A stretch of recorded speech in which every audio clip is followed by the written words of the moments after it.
Hey there, my name's Alanna, and today we're going to be talking about beauty habits that you need to break in 2021.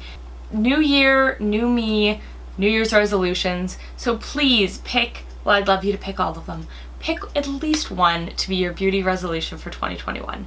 So, let's get into it. So, first up, we have peeling off gel manicures. Now, I get it, they are super annoying to remove, and I don't know about your salon, but my salon charges me extra to remove it. So it is very tempting to pick it off before I get back to the salon. Or, one of them pops off, and then you just want to pick them all off because it doesn't look good. I get it. I may have picked my nails off before. Never, not I.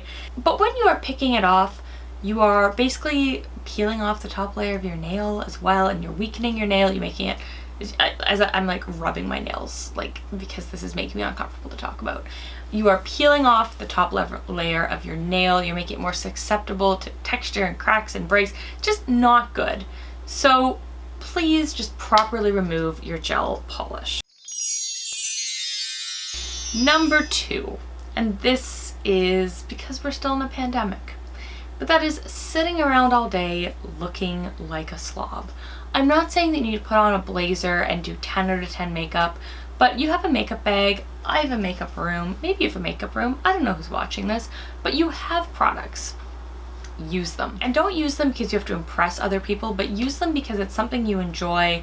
And for me, I find doing my makeup is very therapeutic, feels very artistic, and for me, doing my makeup feels like self-care. And I know that when I feel good, like I look good, and when I look good, I feel good, and it just kind of all comes together. So if you've been feeling kind of slobby and you've been sitting around your house and just not taking care of yourself, why not start with something kind of fun and easy and just do your makeup? But do your makeup because you want to do it, you know? Number 3, and we're talking about beauty spending. So the next beauty habit, and this is something that I'm working on breaking, and you should too, and that is buying things from Sephora because of their points program. There are a lot of reasons to buy from Sephora. They have beautiful products, they have exclusive brands, they have brands that maybe have shipping costs where you live. Look, there's a lot of reasons to buy from Sephora. I love shopping at Sephora, but don't be motivated by the points program. So for me, as someone who lives in Canada, what I'm actually trying to do is shift any of the beauty purchasing that I can do to Shoppers Drug Mart 20 times the points day, because then I'm effectively getting 30% of my purchase back in points that I can put towards more makeup. And that's how I'm going to be buying the Chanel products, the Chanel makeup products I want to try this year. But another thing, for example, Charlotte Tilbury's website, not all the time, but fairly often, has, you know, spend $150 and get this palette, or spend $200 and get this, or spend $100 and get this lipstick. Like, they've got a whole bunch of spend X and get this full-size item for free. Magic cream, I've seen the Scent for Dream perfume, that's why I have 2 of them. So I got them both for free. I've seen the Charlotte Darling palette. Like, I've seen a whole bunch where, let's be honest, spending $100 or $150 at Charlotte Tilbury is not very difficult. For the most part, it's like getting 2 or 3 things. And so if there are things on your list that aren't like an immediate need to replace, then hold off until you've got a couple and you've got a good gift with purchase. Like, take advantage of that. So you should still buy from Sephora if you see things you like, but don't be beholden to the points program, because there are better value ways to get your luxury makeup products. And that is, stop having a cluttered shower. Your shower is supposed to be your sanctuary. It's supposed to be a nice place that you go to relax, obviously, and get clean and just feel good. You know, it's supposed to be a good, calming place.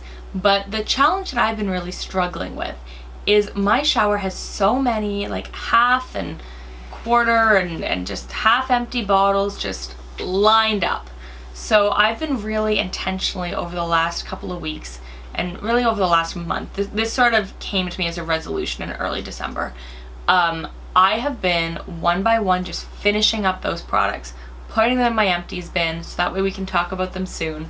But I'm just really trying to get it down to having 1 shampoo, 1 conditioner, 1 mask, 1 body wash, and 1 scrub, and then my face products, which would be a cleanser and a scrub in the shower. And I'm trying to get it down just to that and no more. So I've still got a few more products I have to eliminate.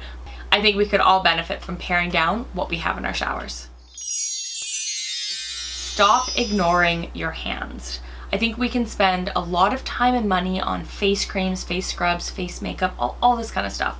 But our hands are really important too. And you know, hands are an area where you will see signs of aging if you don't take care of them. And for me, 2020 has really taught me that I need to take better care of my hands. And that's because every time I go outside, I'm using hand sanitizer, and then I'm washing my hands more when I get home. I'm just stripping their natural oils a lot more often than they are used to. And my hands have felt really dry, and I'm already a dry skin girl. So I really made an effort over the last couple of months, but definitely something I want to double down for in 2021, which is using more cuticle oils, hand cream, putting oil just on my hands, just anything to take care of them and nourish them and bring in that moisture. So I would encourage you to join me in my endeavors of taking better care of our hands. This one goes out to a dear friend of mine, and if she's watching this, she knows who it is. Wash your makeup brushes. The way I described it to her when I looked at her brushes, I said, when was the last time you washed it? And she looked at me and said, you're supposed to wash these? And I just, yes, you're supposed to wash your makeup brushes. And the way I describe it is you're basically taking a brush and putting it in your powder or whatever, and then you are rubbing it on your eyeball and then putting it back into the product, where now any like germs or bacteria that's on your eye is now in the powder, and you're just going back and forth, basically spreading germs between your eyes or your face or whatever and your powder. And so I have a very large makeup brush collection, so I only have to wash mine about once a month. But I say after every, a week of use, after every 4 or 5 uses, 5, 6 uses, whatever. It's not hardcore. Just give them a wash. I like to use just fresh like white Dove soap and water to just clean them up, but there's lots of different ways. Let me know if you guys want a tutorial on how I wash my brushes, but you should be washing your brushes, and I'm sure you can find a tutorial on YouTube. So those are my beauty habits to break in 2021.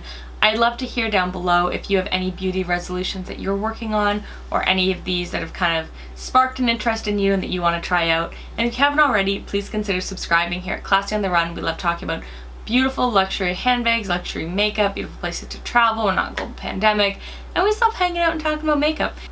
So if that sounds interesting, please subscribe, and I'll see you guys in the next one. Bye. Mwah.